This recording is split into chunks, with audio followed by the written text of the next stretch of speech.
In the beginning of the film, a team of soldiers is exploring an area known as Hyena Road when they come across a man from the Middle East who is carrying a bomb and throwing it down a mountain. The soldiers shoot at the man and kill him. Later, as the soldiers are waiting for their ride home, one of them, Ryan, notices some black spots on the road and asks the convoy sniper to shoot at each of them. The sniper shoots at the first two patches, and they are nothing. However, when the sniper shoots at the third patch, it explodes, revealing that it is a landmine. This forces the soldiers to find another way to escape the area. As they are escaping, they come across a small village located in the desert and decide to check it out. As they are doing so, they come across an elder who has two eyes, one blue and one brown. Ryan reports this to the base. The captain, Pete, asks Ryan to confirm this again, and Ryan does so. The elder invites them to a house, and Ryan, believing the elder, tells his fellow soldiers to go inside. The soldiers check their equipment and reload their weapons, but then children come into the room with plates of food.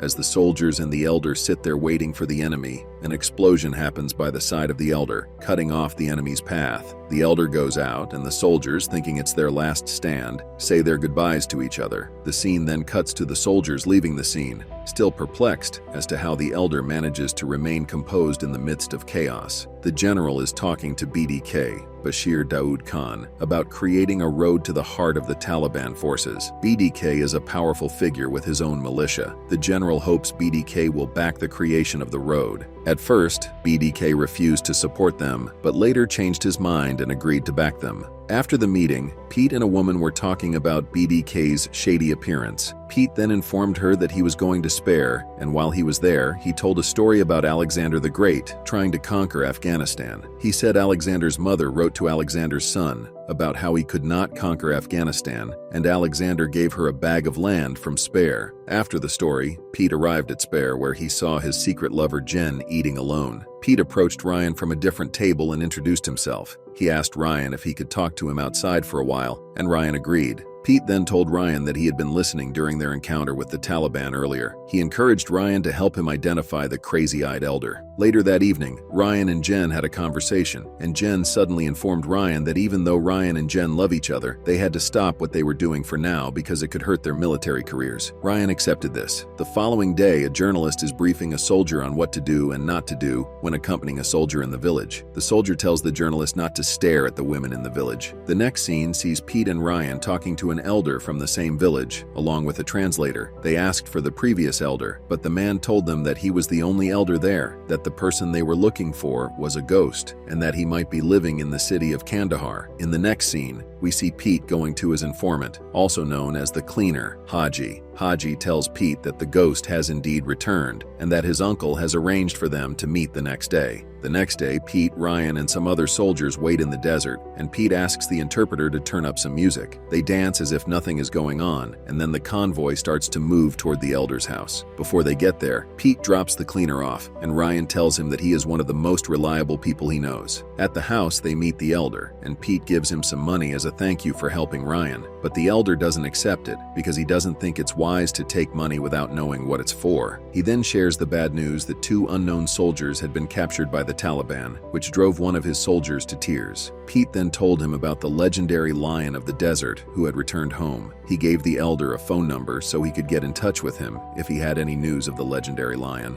While leaving, Pete told Ryan that the elder was indeed the lion of the desert. As they walked back to their vehicles, Pete told Ryan why the lion was also called Ghost. He said that during the Soviet occupation of Afghanistan, the Soviets had been unable to kill the lion despite numerous wounds. As they drove away from their home, Pete said that the elder would be a good ally for them since the Taliban respected him. While leaving, the car exploded on them, but they were safe, and nobody got hurt. The next day, the three of them maneuvered in the streets while the enemy was on the rooftops. After fighting off some of the bad guys, they ran into the cleaner Haji. He was driving a truck and the trio hopped on immediately. They arrived at Spear, and Pete, Ryan, and Haji talked about the village. Pete then told Ryan that BDK leased off his land to farmers who didn't pay on time, and one of those farmers was Ghost's son. Ryan then revealed that Ghost had returned to protect his family's honor, and Ryan told Pete that he had snipers around the area to keep an eye on the area. Shortly after that, Ryan's men were seen getting their equipment and weapons ready. The soldiers positioned themselves in the mountains near the village, where they could get a clear view through their scope.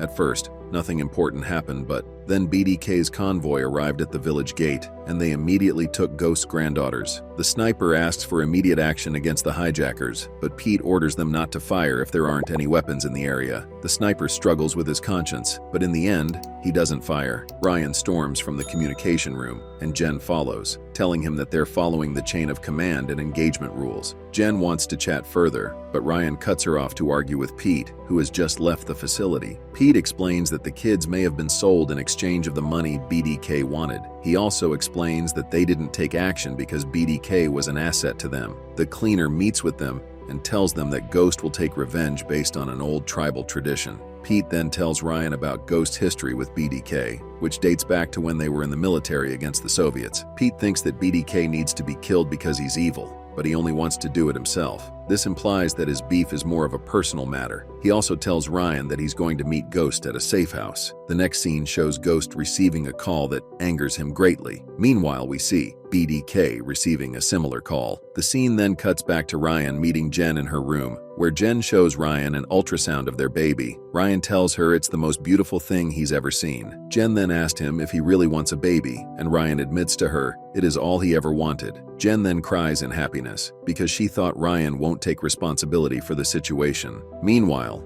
Pete meets with the general to discuss BDK's relationship with the Taliban. He tells him that BDK is profiting from the constant chaos in the area, and Pete tells him that he wants to make Ghost an ally, which the general agrees to because he also doesn't like BDK. Pete and the cleaner then meet up with Ghost at the safe house, where Ryan briefs his men about the safe house and what to do if Ghost and BDK meet up. Inside, Pete talks about the recent kidnapping. He told Ghost that he was giving him money as a present and that he wanted him to attend the Hyena Road opening ceremony. Ghost tells them that he is just a simple grape farmer, but Pete insisted that he should attend. Ghost then asked who would be there, and Pete told him that BDK would be there too. Hearing this, Ghost's eyes widened, and he told them that he had known BDK since childhood, and that it would be an honor for him to attend the opening. The following day, Ryan and his convoy drove to the ceremony. Later that night, Ryan met Jen in a remote location and told her that if they got out of there, he would marry her, and she accepted his proposal. The two then shared a passionate kiss.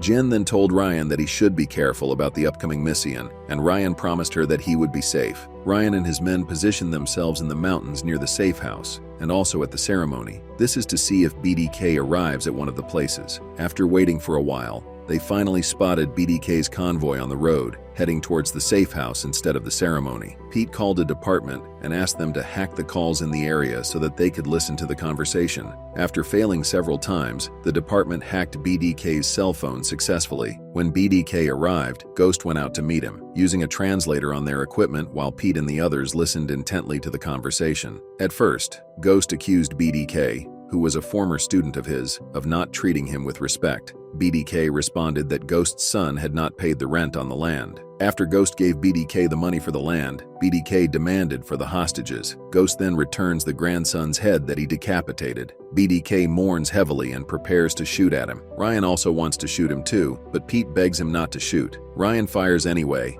and kills BDK. The group leaves their position and Pete berates Ryan for shooting him despite his order. The group then goes to the village, where they met Ghost. There they run into multiple enemies. Ryan and Ghost try to escape from the enemy, but get trapped in a house. Ryan realizes that this is their final stand, so he orders an artillery strike on the village. Jen hears this and tries to tell Ryan to ignore the request, but he insists on it. While they are about to die, Ryan tells Ghost that he is about to become a father. Shortly after, the artillery strike decimates the village, and everyone is killed. The film then cuts to soldiers raiding a house full of children, where Ghost rescues the granddaughters. The film concludes with a funeral for the recently killed soldiers, with Pete and Jen. Ghost's son also goes to the grave to visit his daughters. And with that, the movie ends. We hope you enjoyed our video. Watch the next recaps on the screen and don't forget to subscribe for more amazing recaps. See you in the next one.